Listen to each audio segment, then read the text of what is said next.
Okay, so now that I have my images set up the way they should be set up, what I want to do is I want to use paint on another layer to paint over them the same way Andy Warhol painted over photographs. Okay, that's the technique. The technique is that in his case, he was painting on top of a black and white photograph. In this case, we're going to do the same thing, but we're going to do it electronically. Okay, so I have my 4 photos and I can see where they're located. And I want to show you over here that I'm going to organize my photos by dragging them up and down so they make sense to me. You should do the same. Work in the way that makes sense to you. Because when you do, it makes it easier for your brain to process what's coming next instead of thinking about the details, and it makes it easier to get the work done. Okay, so for me, upper left should be first, then upper right, then lower left, and then lower right. That just works for me because that's the way we read. Starting here, going here, coming over here, and coming over here. So upper left, upper right, lower left, lower right. And now I know by not only looking on the screen what's what, but I also can see it over here. That's how my brain likes to organize this, but you should do what works best for you. Okay, so now that I have these photos, I'm going to create new layers, okay? And I'm going to create 4 of them by clicking on that button. And I'm going to move them so that layer 1 is above the upper left, layer 2 is above the upper right, layer 3 is above lower left, and layer 4 is above lower right. Now, what I'm going to rename them, and it's going to be color upper left, because that's what makes sense to me. And this one's going to be color upper right, color lower left. I ran out of uppers. Okay, color lower right. Okay, and so now what's going to happen is as I paint on those layers that are above, it's funny how I can spell until I'm being recorded spelling and then I don't know how to spell. Okay, there we go. I'm sure y'all knows that too. Like if you post something somewhere electronically, it's like you don't see your errors until after you post it. It's just how it works, I guess. All right, so what I want to do is now that I have that set up, I want to show you down here in the bottom. You see there's a little default black and white color. If I click that, it resets this color to black and this color to white. This is my foreground color. This is my background color. And this toggles them back and forth. Now I'm going to click on my foreground color by double clicking. And it's going to pull up this color picker. And you have a slider over here that goes through the color spectrum. And then it shows you each individual color on the spectrum,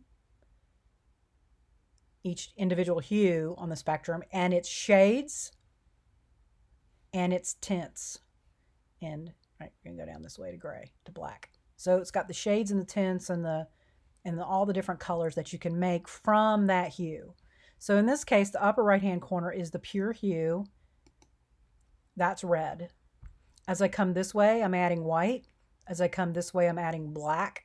And as I come this way, I'm adding gray. Basically, whatever is on the grayscale here is being added to the color this way. And it allows you within each hue to then pick the appropriate colors that you want to use. Now, one thing we do know about pop art is that it uses very bright, saturated colors. So you're going to want to work with brighter saturated colors. And what you do, which ones you pick are completely up to you, but make sure that when you're selecting your colors, you are doing it by applying color theory. And you all learned that in DMPT 1000. So you're going to want to apply it here. Some of these colors a little, that's a little too much for me, but you could see roughly here, right, as I scroll through. If I pick that color and then I pick another color and then another color, you see how these are all the same in the same location? So that every single one of these would work together. I like that color. So I'm going to say, okay, I want to work with that color. And now I've got it here in my foreground color. When I then go to my brush, which is right here, it's the brush tool, my ribbon up here is going to change. And ignore the first two. The third one right here, you see a number? If I pull that down, that is the size of my brush.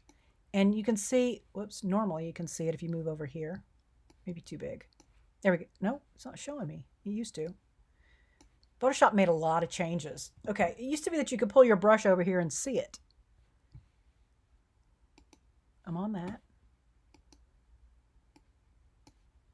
Oh, there we go. Okay, so you see the teeny tiny brush? Now you see it's a bigger brush. And now that brush is so big that I would color the whole thing. Okay.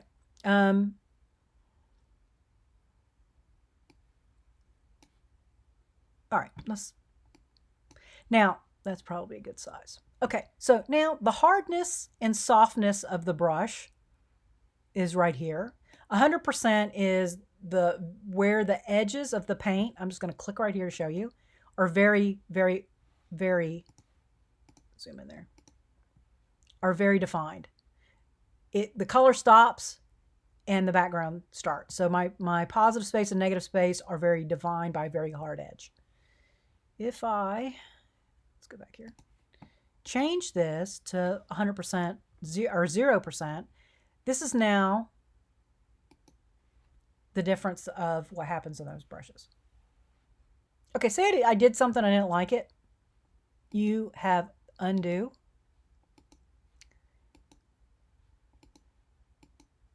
There we go. And you can undo it. All right. View. I'm going to set this back to 100%. Whoops, nope. Let's fit on screen. There we go. You can zoom in and out with the tool down here. It's your zoom tool. Once you select that, up here you will have the opportunity to zoom in or zoom out. You can also use view and all these different zoom options. There are also keyboard shortcuts. I'm on a Mac, so for me, the command key, they're different on a PC. You have different shortcuts on a PC as you do on a Mac. Whoops, we'll dock that. I don't want it to dock it. Okay, so now I got my brush, and now I can paint on my layer. Now, because I'm going to possibly use different blending modes, I swear I fixed that. Because I'm going to possibly use different blending modes, I've created a different layer for each one. But I'm going to want to stay within my boundary because I want this color to be limited to this quadrant. Okay, so then what I can do is I can come in here and I can, just like Andy Warhol did, I can begin to apply color. Actually, let's do the whole thing. Okay, he was a little sloppy in how he did it. He wasn't precise, but, oops.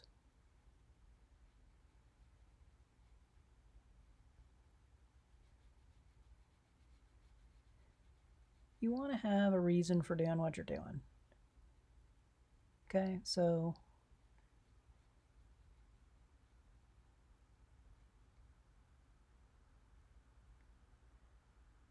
I was trying not to color my hand, but I did. But that's okay. You can erase that. We'll talk about the eraser tool. Okay, so say I'm a little rough, just like he was in my painting. I now have the eraser tool right here that will allow me to come in and clean that edge. Ooh, that went a little too far over. That's weird. Okay. Now, I have the color painted on that layer. What I'm then going to do is come up here. You see where it says normal? And I'm going to just kind of look at these different, ooh, I like that one. I'm going to look at these different potential blending modes. And what this is doing is it's taking my layer on top and it is blending with the layer beneath it. Ooh, that's cool. Oh, I like that. To create a special effect. Oh, that's kind of cool too. Oh, now she's blue. That's interesting. I just like to look at them all to see what they do. Generally, color is going to be your best bet, but you may want to use, I don't know, multiply works there. I really like those. Where was it? Vivid light. Okay, now after you do vivid, you've got two other options. Opacity, or you may not do vivid, whatever you've selected. You've got opacity. Now watch what happens when I slide. This is at 100%. I'm going to slide it about 55%, right? So it lightens that color. Fill, as I move that over, also has an impact on how it applies. And it just helps you kind of see what's underneath a little bit better. And now that I have that on there, I can go back to my eraser tool and I can take the paint off my hand.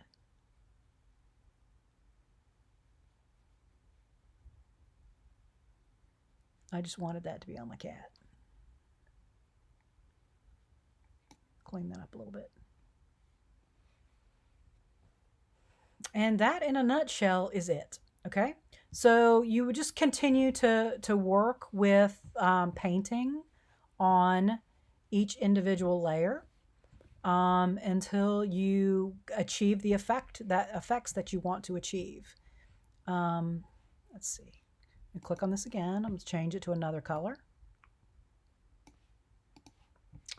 And I will have, before I did this, I'll have selected my palette. Okay, I'm going to go now to the upper right color, and I'm going to paint this on here. Now, if it helps, if while you're doing this, you want to see where you're going, you can go ahead and change your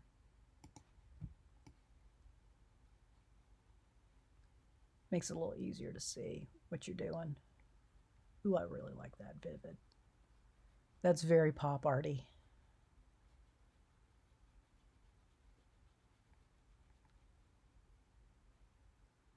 I can go back and clean this up. And you can make your brush. You can change the size of your brush. I kind of like that. You know, he was a little sloppy. I kind of like that a little bit. But I might need a smaller brush in there just to get in there. And then you can just reduce the size of your brush. And go back and paint. We got our nose. And just like that. Add in a little bit more. Okay, so I am going to stop this here, and I'll see you in the next video.